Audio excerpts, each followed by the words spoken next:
que les recomiendo, por beneficio de ustedes mismos como profesionales, y se los van a agradecer los bebecitos, ¿no? Entonces los talleres van a ser el día viernes a la mañana, todo lo que es teoría, y en la tarde netamente práctica, que tenemos nosotros los muñecos.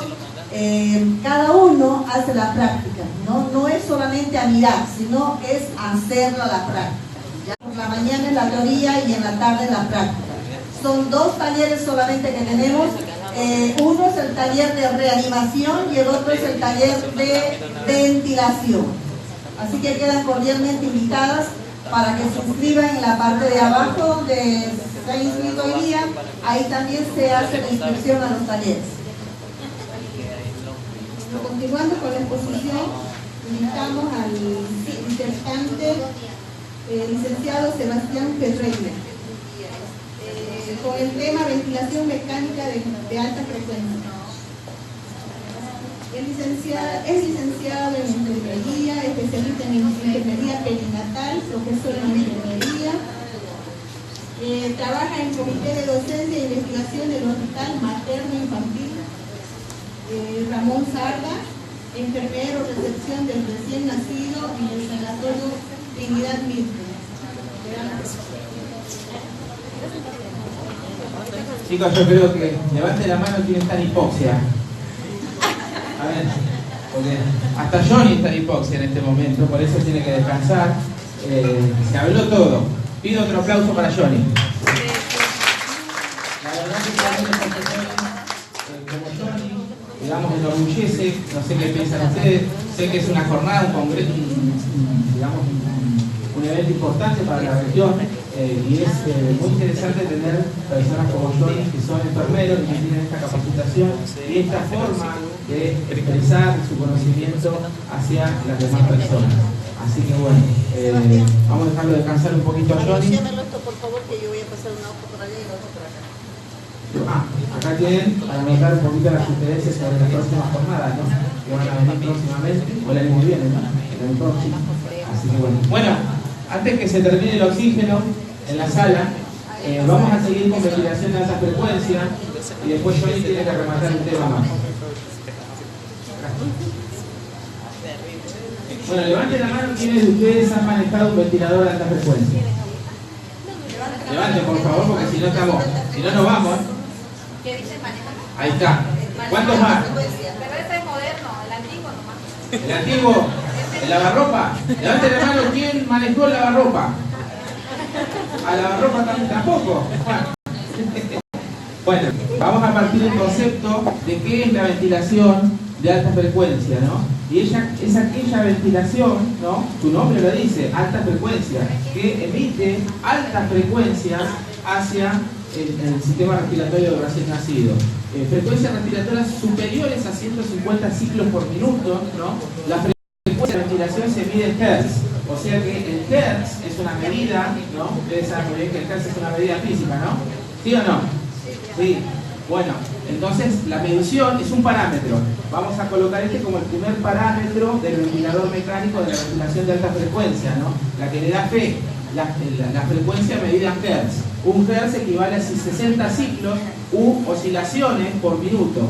En neonatología se suelen utilizar entre 8 a 15, inclusive bueno, hasta 20 Hertz por minuto. O sea, si lo multiplican por 60, por ejemplo, 15 por 60, ¿cuánto es? 15 por 60, ¿cuánto nos da? 20 por 60,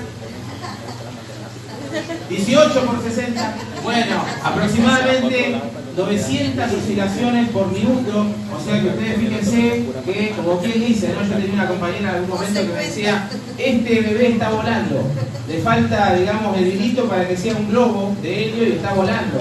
Y bueno, sinceramente, si nos ponemos a pensar, son 700, 800 oscilaciones o ciclos por minuto, el bebé, entre comillas, está volando, ¿no?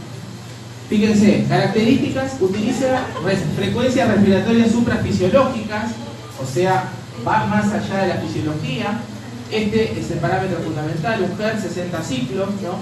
El neo se utilizan de 8 a 15, pueden ser un poco más, pueden ser 18, pueden ser 19, pueden ser 16. Utiliza volúmenes pequeños, menores al espacio muerto, de 2,7 mililitros por kilo, ¿no? Las indicaciones de la ventilación de alta frecuencia: síndrome de distrés respiratorio severo, escapes de aire. Vieron que escapes de aire tenemos un montón, ¿no? Tenemos neumotoras, tenemos neumoperitoneo, tenemos neumopericardio, tenemos neumomediatrino, tenemos hasta neumo, como quien dice, en la bibliografía hasta aparece hasta neumoscroto, ¿no? Yo siempre lo digo porque es verdad, es real. Existe hasta el neumoscroto, ¿no? Búsquenlo, googleenlo, y fíjense que hay casos, inclusive hay 1 o 2 casos en recién nacido, ¿no? Que el aire se escapó de su lugar normal y se ha ido a otra cavidad. Ustedes fíjense que tenemos muchos escapes de aire, ¿no? Fístula bronquial, hipertensión pulmonar persistente del recién nacido, síndrome de aspiración de líquido amniótico meconial, ¿no? Neumonía, hernia diafragmática congénita, hipoplasia pulmonar. Si bien, bueno, la hernia diafragmática congénita genera hipoplasia pulmonar porque, bueno, las vísceras están ascendidas, ¿y qué hace? Hace que uno de los pulmones esté más chiquito en comparación del otro, ¿no? Contraindicaciones: patologías con atrapamiento aéreo, ¿no? Pacientes con inestabilidad hemodinámica, o sea, no se puede colocar en ventilación de alta frecuencia en pacientes con inestabilidad hemodinámica, o sea, que están descompensados. Primero, siempre se compensa, hay un axioma en las terapias neonatales que dice que primero hay que compensar al paciente para después hacer un procedimiento siguiente, ¿no?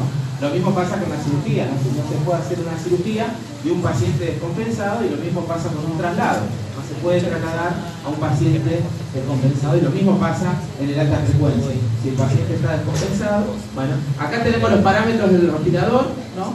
La frecuencia respiratoria medida en Hertz, la presión media de la vía aérea, o MAP, como le dicen algunos, es así, está en la bibliografía. Promedio de presiones que es sometido el pulmón en un ciclo respiratorio, ¿no? Ustedes vieron que en el ventilador convencional tenemos varios parámetros. Todos estos parámetros, que en sí son en una ecuación de la MAP, están dentro de la ventilación convencional. Fíjense, por ejemplo, la PIC, ¿no? Que es la presión inspiratoria máxima, el tiempo inspiratorio, ¿no? La PIC y el tiempo expiratorio, ¿no? Todos estos son parámetros de la ventilación convencional, que en el ventilador de alta frecuencia lo tenemos en un solo parámetro. Esta es la ecuación: PIC por tiempo inspiratorio más PIC por tiempo expiratorio dividido el tiempo inspiratorio más el tiempo expiratorio es igual a la presión media de la vía aérea. Lo que en el ventilador convencional tenemos 4 parámetros, en el ventilador de alta frecuencia con un solo parámetro podemos modificar esos 4. ¿Entendimos hasta ahí? Eso es bueno. La FiO2, la fracción inspirada de oxígeno, ¿no? Que como siempre nos ofrece la mezcla entre 21 a 100%. El delta P, que es la diferencia entre la presión PIC y la presión PIC, ¿no? Que son la presión máxima y la presión mínima, ¿no? Es fundamental. El tiempo inspiratorio es el tiempo que dura cada inspiración, ¿no? Y el flujo varía según el respirador, ¿no?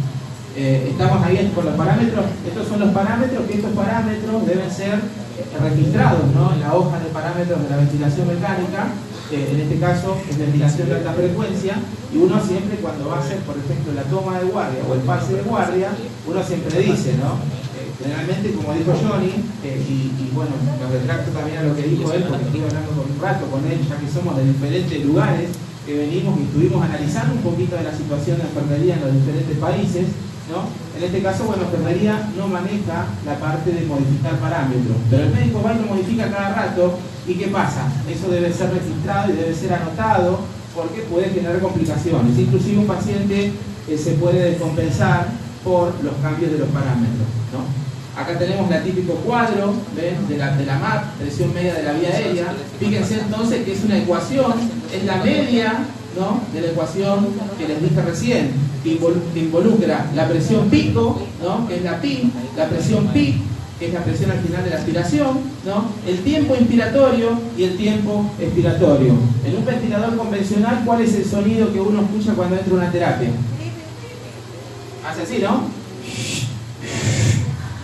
¿O no? Bueno, en un ventilador de alta frecuencia, ¿cómo es? Una cosa así. Bueno, uno cuando entra en una terapia, ya inclusive va con su oído viendo a ver qué tipo de ventilaciones tenemos, ¿no? Y ni siquiera a veces los miramos los pacientes, pero con el oído ya sabemos. A la derecha tenemos una ventilación convencional, a la izquierda una alta frecuencia, más atrás una alta frecuencia, porque el sonido solo lo ve desde el respirador. ¿no? Fíjense que las 900, 800 ciclos por minuto hacen que inclusive sea muy reconocido. Antiguamente estaba lavarropa. Lavarropa, que se denominaba o se llama Sensor Made 3100, que en algunos lugares todavía lo tienen. Es un ventilador ya antiguo de alta frecuencia, ¿no? Y actualmente están los respiradores de tercera generación, ya cuarta generación, ¿no? Que son todos digitales. Fíjense acá una diferencia entre la ventilación convencional y la ventilación de alta frecuencia.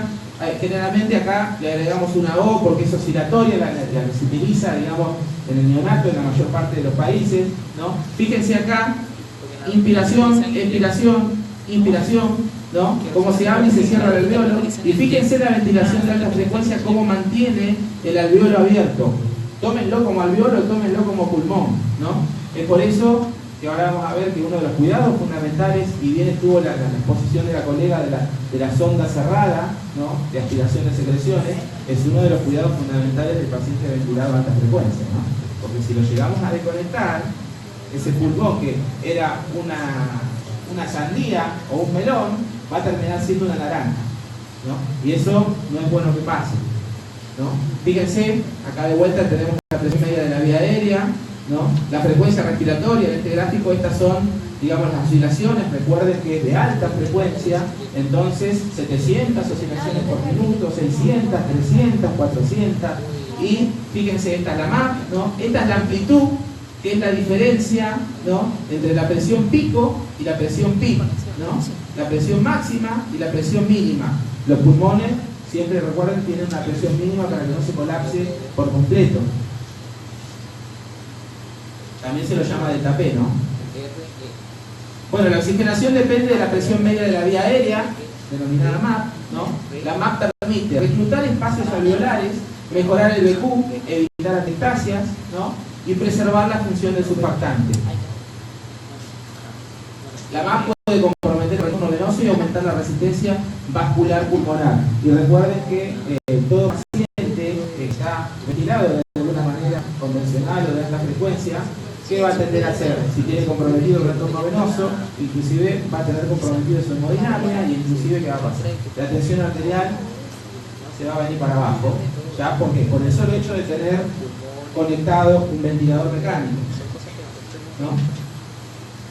La MAP tiene ajuste directo, la FIO2, y la MAP funciona como un CPAP que vibra, ¿no? Una de las características fundamentales de la ventilación de alta frecuencia es la vibración. Esa vibración la da la oscilación de la máquina y hace que el paciente comience a vibrar, ¿no? La parte torácica, no va a vibrar la cara ni las manos, sino van a pensar, este paciente tiene Parkinson, van a decir. Bueno, la MAP óptima igual a volumen pulmonar óptimo y estabilidad hemodinámica. Antes de que ingrese un paciente a alta frecuencia, tiene que tener el volumen pulmonar óptimo, ¿no? Hay que llegar a eso.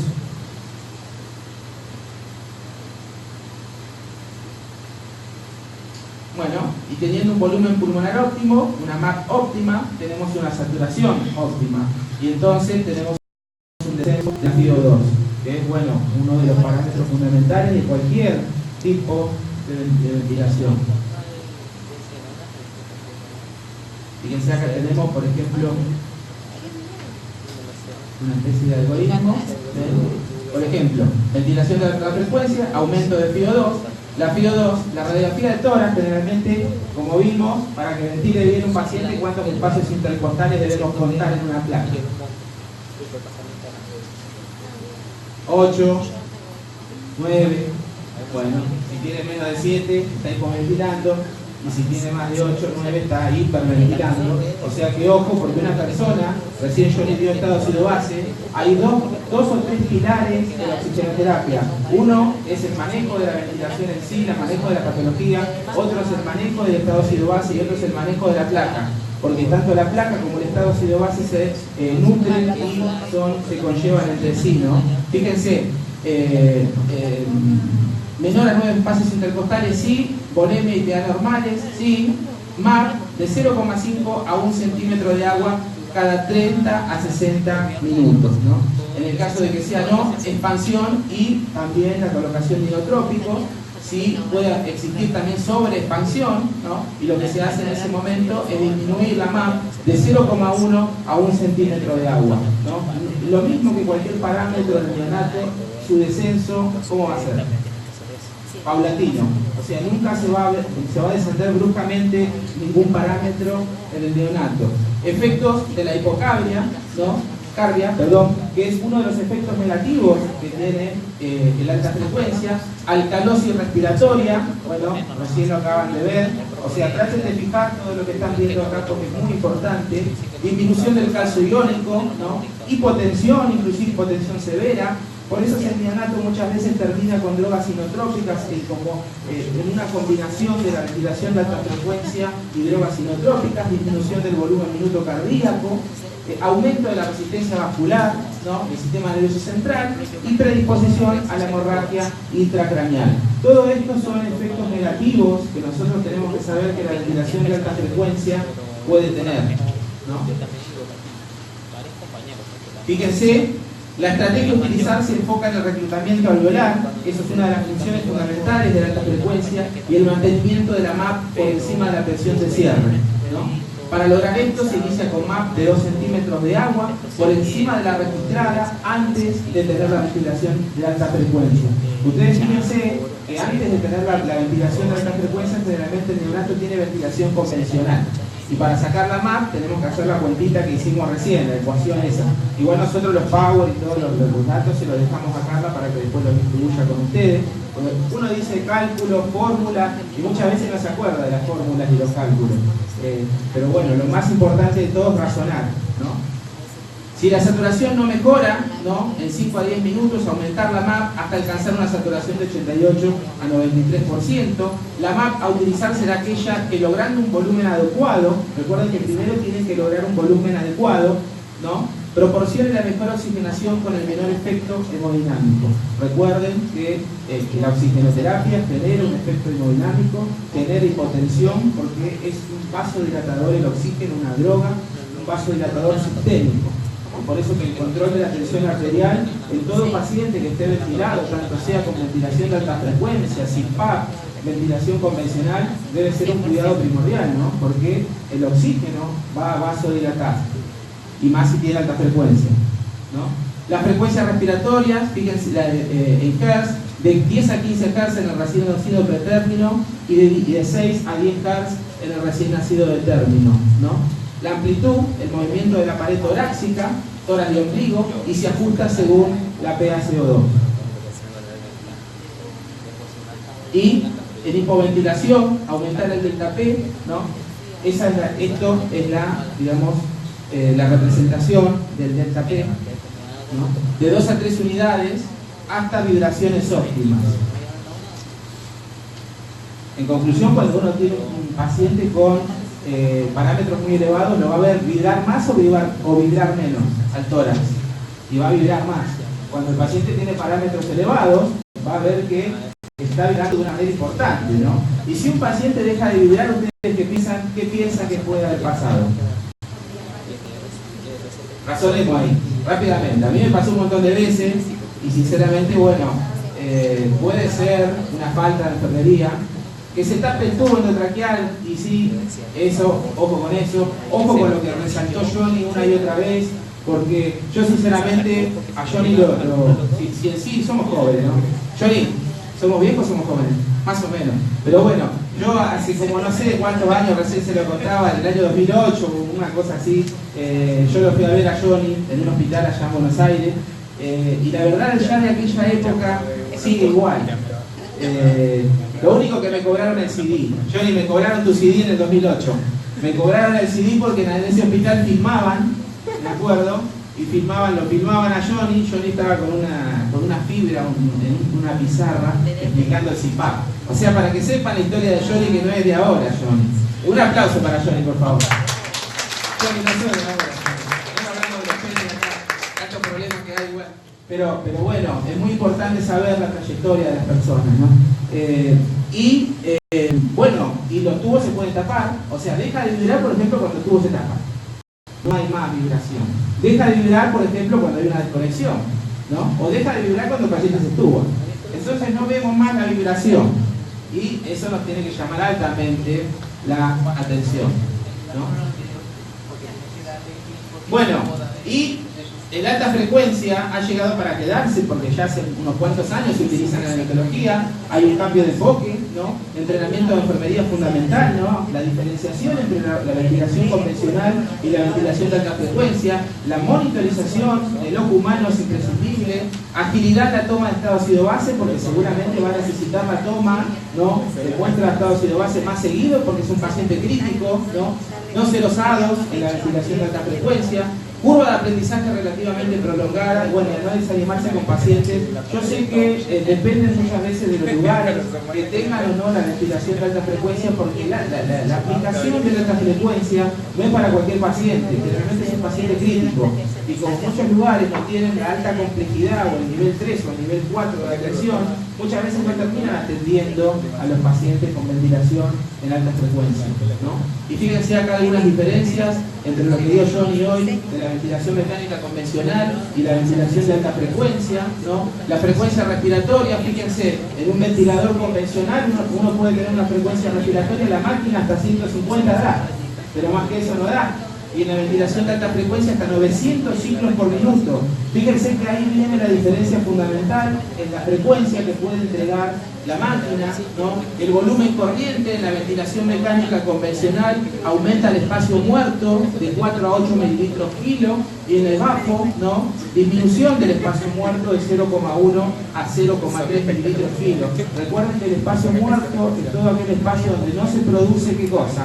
Oxigenación. Las tubuladuras son espacio muerto, tenemos espacio muerto artificial y espacio muerto natural, ¿no? Porque nosotros en la tráquea no tenemos intercambio gaseoso, tenemos pasaje nomás. Entonces, bueno, tenemos entonces espacio muerto natural y espacio muerto artificial. El intercambio gaseoso en la ventilación convencional, volúmenes de gas fresco elevados, el volumen corriente, y en la ventilación de alta frecuencia otros mecanismos de intercambio gaseoso. Y fíjense, la presión media de la vía aérea en la convencional tenemos que hacer la cuenta.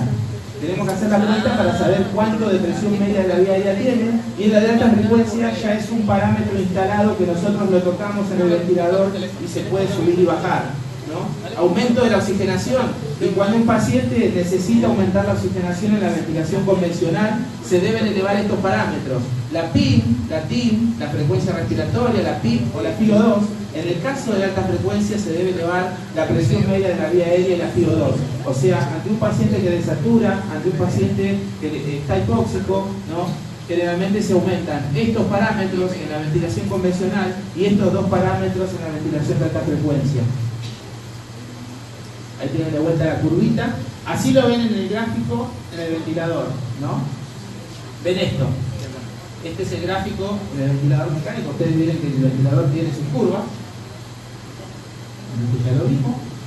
Ventilación directa, la distribución de unidades respiratorias no es uniforme en el árbol bronquial, ¿no? Aquellos alvéolos cercanos a las vías aéreas mayores, ¿no?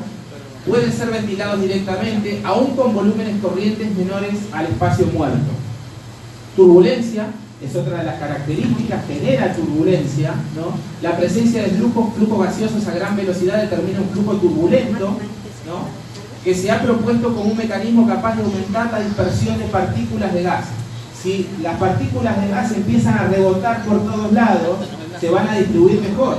Entonces, una de las funciones de alta frecuencia es esta, tener flujo turbulento. Una de las características fundamentales de la alta frecuencia es tener turbulencia, ¿no?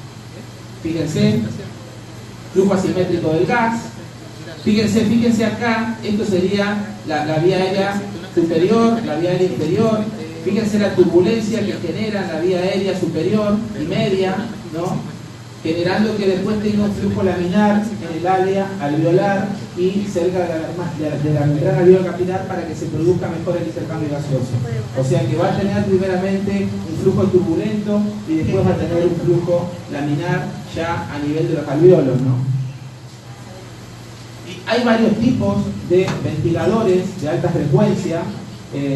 No sé qué utilizan acá en Bolivia. Nosotros allá en Argentina utilizamos el bafo, la ventilación frecuencia oscilatoria, ¿no? Pero tenemos otro, ¿no? Por ejemplo, el ventilador de alta frecuencia en jet o por chorro, ¿no? Ese es uno de los tipos de ventiladores de alta frecuencia. Proporciona cortos pulsos de gas caliente y humidificado, recuerden, el principio fundamental de la oxigenoterapia, hacia la vía aérea superior del paciente. Utiliza un adaptador especial, ¿no?, conectado al tubo endotraqueal estándar, y se puede conectar en paralelo a cualquier ventilador convencional que sirve como fuente de flujo de gas adicional para proporcionar PIB. Bueno, y este es el utilizado, ¿no? Nosotros allá en Argentina utilizamos este, y en la mayoría de los países de Latinoamérica utilizan el bajo o la bajo, como le quieran decir, ¿no? Ventilación de alta frecuencia oscilatoria, significa bajo, ¿no? Uno como cuidado de enfermería lo coloca esto, no pone ahí. Tipo de vino que está en la planilla, bueno, hace el circulito. Generalmente tiene para tener un círculo la planilla. ¿En qué tipo de ventilación está? Convencional, circulito, alta frecuencia, circulito. Y hacemos el circulito.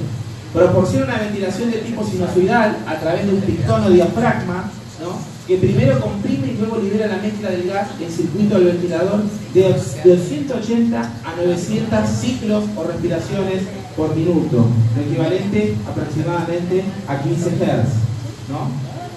El movimiento del pistón determina un volumen corriente siempre menor que el espacio muerto anatómico, ¿no? La presión de amplitud se ajusta a través del movimiento del pistón o diafragma. Antiguamente, en el otro ventilador, SensorMedic 3100, ¿no?, que es el antiguo, que nosotros le decíamos lavarropas porque hacía un sonido parecido al lavarropa, ¿no? Muchas instituciones lo siguen teniendo porque en la actualidad tenemos el SLE 5000 o el SLE está llegando a 6000. Allá en Argentina está, digamos, introduciéndose actualmente el SLE 6000. El SLE 5000 ya está hace algunos años, pero hay que tener en cuenta que, por ejemplo, Estados Unidos o Europa ya lo tenían hace mucho. Nada más que, bueno, como ustedes sabrán, somos países de 2,5 mundos, tercer mundista o 2,5 mundos, y nos llega después la tecnología, ¿no? Y el ventilador anterior es este que les dije, el SensorMedic 3100, que es el prototipo por excelencia de la ventilación oscilatoria, y su uso ha sido aprobado en neonatología porque se usaba en pediatría primeramente, ¿no? El SLE 5000 se usa hasta 20 kilos, ¿no?, aproximadamente. O sea, es un ventilador neonatal pediátrico, para que sepan, el SLE 5000. No se utiliza en adultos este ventilador, ¿no? Si bien la frecuencia respiratoria de inicio dependerá de la patología de base, porque hay algunas patologías que son más graves que otras, suele iniciar con 10 Hz, pudiéndose aumentar hasta 15 Hz en los recién nacidos de pretérmino, ¿no? La amplitud que ofrece varía entre 4 a 180 milibares. Pocas veces es necesario aumentarla por encima de 40. Bueno, y acá tenemos algunos estudios, ¿no? Tienen algunos, fíjense, por ejemplo, una revisión de Cochrane, ¿no?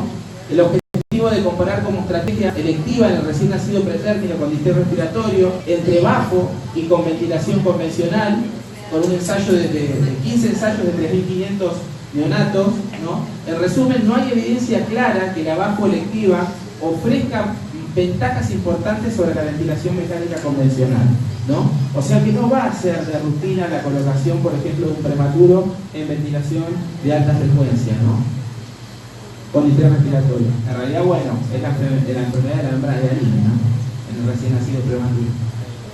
Acá tenemos otro estudio del año 2010, ¿no? Se realizó una revisión sistemática y metaanálisis que incluyó a 3.200 neonatos, ¿no?, en 10 ensayos, con los resultados primarios de muerte o displasia broncopulmonar. Muerte o efecto neurológico adverso grave o cualquiera de estos, ¿no? Ningún subgrupo, edad gestacional, peso al nacer, gravedad inicial de la enfermedad pulmonar o exposición a corticoides prenatales, se benefició en más o en menos en el uso del bajo. O sea que recuerden que el bajo, si es un paciente con dificultad respiratoria, y no van a armar el bajo como para colocar ese paciente en bajo, ¿no? Hay otras modalidades antes del bajo. Otra revisión, las revisiones sistematizadas no han reportado ningún beneficio adicional del bajo electiva en comparación a la ventilación convencional, ¿no? Acá tenemos una del 2015, un metaanálisis que incluyó 19 estudios que implicaron a 4.000 neonatos. Comparando con el bajo, la ventilación convencional no reveló ninguna evidencia sobre la mortalidad en 28 días. ¿no? Estos resultados fueron consistentes entre los estudios y los análisis de los subgrupos. Acá tenemos otro del año 2014 y esto fue estudiado ya en pacientes que fueron conectados en el momento de su edad o de su etapa neonatal, ¿no? A ventilación de alta frecuencia, y en este momento, bueno, en el momento del estudio ya son adolescentes, ¿no?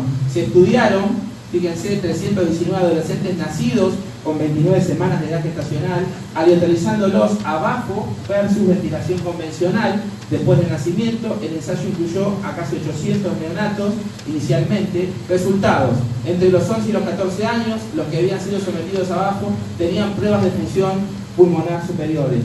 O sea que hay estudios a favor, hay estudios en contra. De todas maneras, el bajo va a ser colocado en el grupo de pacientes que nombramos anteriormente, ¿no? No es una modalidad de elección instantánea, que es un paciente con dificultad respiratoria y vamos abajo directamente, ¿no? Porque la idea actual, inclusive de la neonatología, es humanizar la neonatología, tratar de descomplejizar un poco en lo posible, ¿no? Porque bueno, hay pacientes que son críticos y necesitan la criticidad, necesitan las drogas inmunológicas, necesitan la ventilación de alta frecuencia, inclusive necesitan ECMO, algunos, ¿no? Errores comunes del bajo: inadecuado reclutamiento pulmonar inicial. Recuerden que lo primero se hace en la reclutación pulmonar antes de colocarlo bajo. Descenso prematuro de la MAP antes de lograr la estabilidad alveolar, ¿no? Y bueno, si hablamos de técnicas de enfermería, ¿no? Esta es una: aspiración de secreciones, técnica estéril, procedimiento de una sola persona. Ojo con colocar circuito abierto a un paciente con bajo, porque como les dije, si tiene un pulmón del tamaño de una sandía y tiene 900 ciclos por minuto, si ustedes lo desconectan, ¿qué tamaño va a tener el pulmón? De una naranja. Entonces eso va a pasar, el pulmón se va a colapsar. Entonces el circuito cerrado debe reinar. Inclusive hay muchos lugares, instituciones que no tienen fondos, vamos a ser sinceros, como para comprar. Actualmente seguimos así, en Argentina también está así. Hay instituciones que se quedan sin insumos. Hay insumos, pero por momentos por ahí están mal distribuidos o como puede, o quizás son las malas gestiones de los lugares, pero se quedan sin sondas de aspiración cerrada. Y no podemos tener, por ejemplo, un paciente con 900 oscilaciones por minuto y ir a desconectarle la boquilla del ventilador para ir a aspirar con una aspiración abierta, porque vamos a terminar colapsándolo y recuperar a ese paciente, si es que se recupera, porque de repente por ahí no se recupera. No, y lo ideal, y hay un problema de gestión, un problema de gestión de conocimiento o de gestión económica, ¿no? No se puede estar, en realidad, un paciente con 900, 800 o 700 oscilaciones por minuto, lo desconectamos y el pulmón de la sandía pasa a la naranja. ¿Y cómo lo recuperamos? O sea, ahí tenemos que gestionar todos, primero desde el conocimiento y después hay que pinchar a los jefes.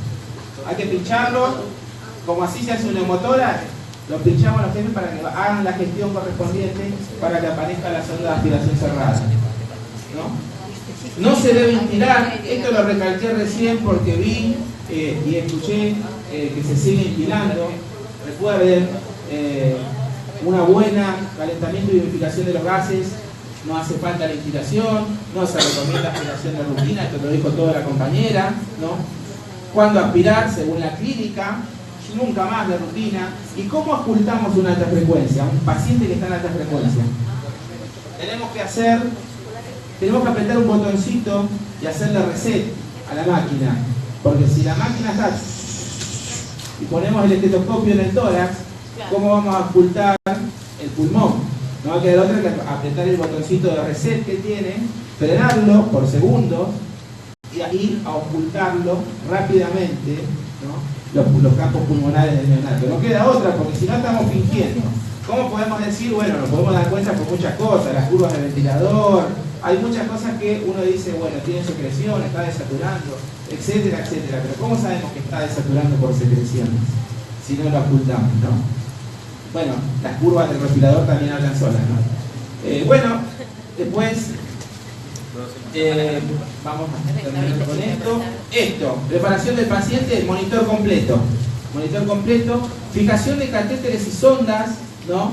El movimiento oscilatorio, van a ver que vibra. En realidad la oscilación la hace la máquina y la vibración se produce en el cuerpo. La vibración es una consecuencia de la oscilación de la máquina, ¿no? Que puede desfavorecer el desplazamiento, ¿no? Por eso, antes de que ingresen en alta frecuencia, la revisamos bien todo, ¿no? Preparar la bolsa Oneopaz para el reclutamiento, ¿no? Fíjense que se recluta antes de conectar a la alta frecuencia.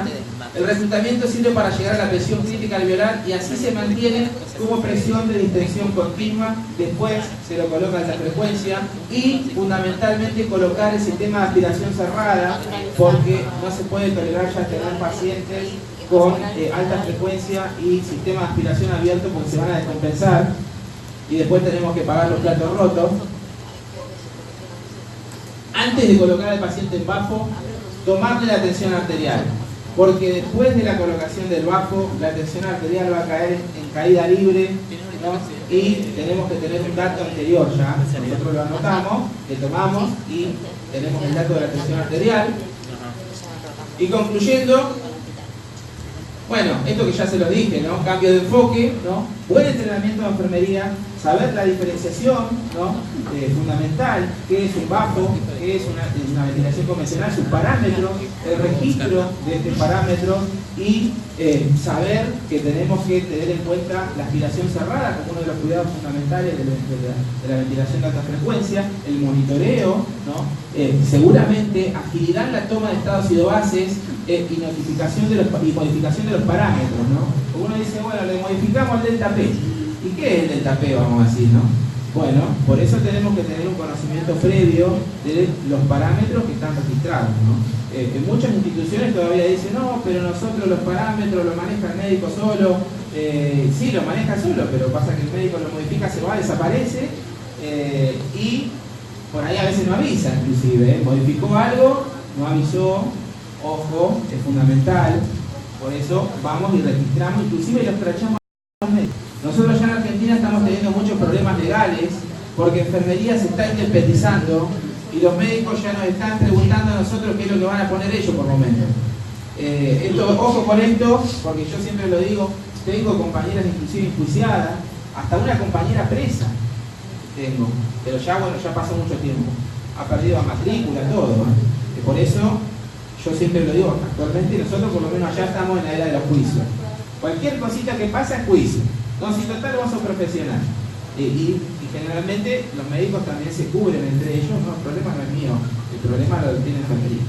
Porque alguien se confundió, le tocó el parámetro y el paciente se pichó y se murió.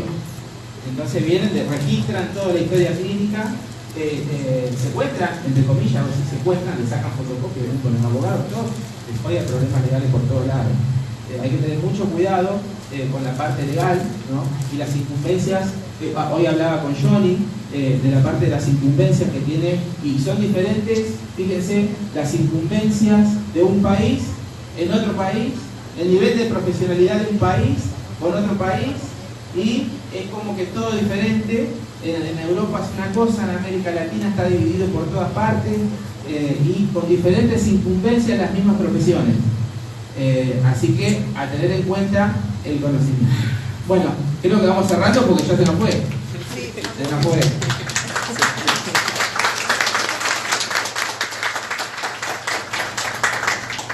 Bueno, agradecemos.